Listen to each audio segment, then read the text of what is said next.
Mana qaraymiz. Assalomu alaykum. Hurmatli Agroxim guruh Xitoy chigit guruhimiz a'zolari, mana bizlar bugun 1-iyul 2026-yil Surxondaryo viloyatining Termiz tumanidagi Qoraxon Yangari fermer xo'jaligiga keldik. Mana fermer Ibodulla aka bu yerda bizlarni mana shu Xellezao 72 urug'imizdan Xitoy urug'idan 26 gektar joyga ekilgan. Mana shu 13 gektar mana bitta dala, yana yonida yana 13 gektar, 26 gektar joyga ekilgan. Bu shu aprel oyining 1-10 kunligida ekilgan.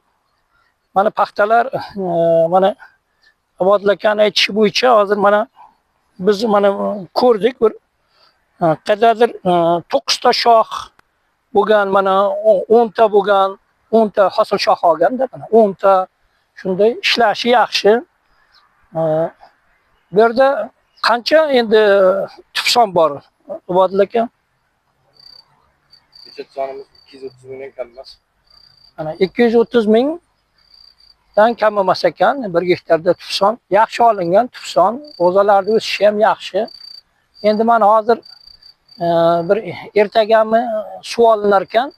Suv nechinchi suv bo'ladi bu? 6 bo'ladi. Endi bu tomchilatish qilib, qo'sh qator qilib ekilgan. 76 sxemada 66 yo'g'on qilib, plyonka qilib, qo'sh qator qilib, tomchilatish qilib ekilgan. Mana shu Termiz Denov mana shu yo'lini yoqasida joylashgan. Mana shu 230 ming tufson. Paxtaning o'sishi yaxshi, juda mana hosil ham yaxshi olgan. Mana pastki arishlarda nimasi bor. Nechtagacha shon olgan nimalarda? Hosil qarang, ko'pincha 12 tagacha tayyor ko'saklar qo'yganini ko'ryapmiz. 12 talab tayyor ko'sak. 12 talab tayyor ko'sak.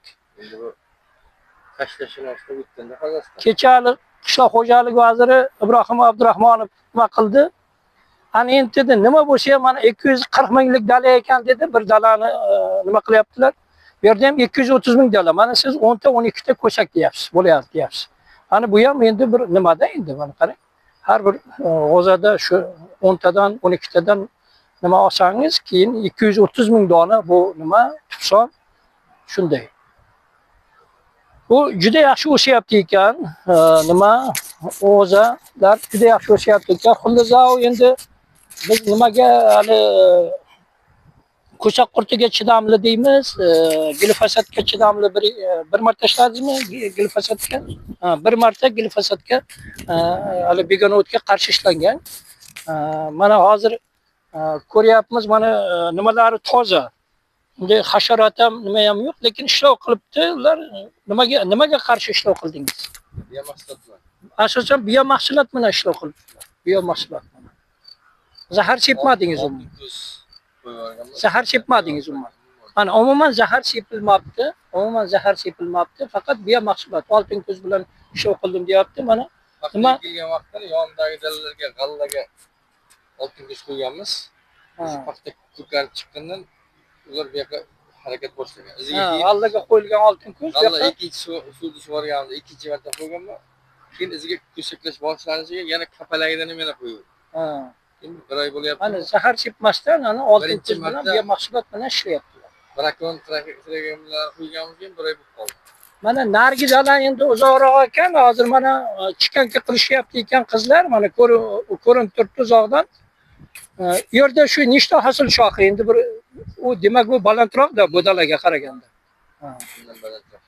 Chunki xitoyliklar tavsiyasi shu 85 sm bo'lgan paytda albatta shu qilish kerak. O'sha 90 dan oshib ketmaslik kerak. Buni o'sishga moyil bo'lgan joylarda chikanka qilishdan oldin baribir 3 martadan o'qishda ularga 100 grammdan sajiyan sepdik. 100 grammdan sajiyan ham ishlov qildik. Necha kun bo'ldi sajiyan sepganingizga? Sajiyan kunga bir haftadan oshdi. Sajiyan sepgandan keyin o'zi hurmatli fermerlar endi boyagi xitoyliklarning ham nimasi 10 kundan keyin albatta sug'orilish kerak. Shu paxta bir 10 kunda suvga kelar ekanda sajiyan sepilgandan keyin. Endi agar dozasi kam bo'lsa, uni nimasi kam bo'lsa, uncha chanqatmas ekan. Agar siz qancha sepdim dedingiz? Bir 100 gramdan, ha, 100 gramlar endi birinchi boshida 15-30 gram sepgan, 4-boshida 100 gramga sepgan. ana 4-chi ana 100 gram sepilibdi. 4-chi. Umuman endi hozir xitoyliklarni nimasi ham shu paxtasida shu 150 gramdan 300 gramgacha jami 4 ta ishlovmi, 5 ta ishlovmi sojyan bilan. Chunki sojyan shunday narsa ekanki, bu mana shu bizlarni keyingi bir 20 yillik tajribamiz ham shuni nima qildi, agroximik sifatida. Mana biz agroximik guruh o'sha bizning ximjiyan nimamiz bor-ku, stimulyatorimiz. Shu Xitoyda 4-5 marta eng kamida nima qilinar ekan, bu sojyan faqat o'sishni to'xtatish emas, o'sha hosilga o'tirg'izadi, paxtani ishlatar ekanda.